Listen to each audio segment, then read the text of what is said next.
How to get coins in 8 ball pool. Hi guys, it's Mekran from Gaming Basics. Today I am going to guide you how to get coins in 8 ball pool.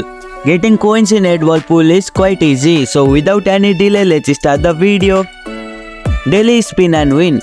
Every day you get a free spin on the spin and win wheel, which can reward you with coins, cash and other prizes. Winning matches.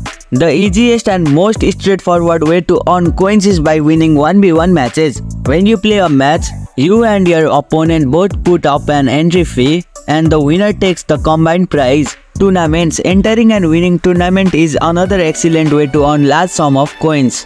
Buy coins with real money. If you are looking to get a large amount of coins quickly, you can purchase coin using real money. And here you go, these are some ways you can get coins in 8 ball pool.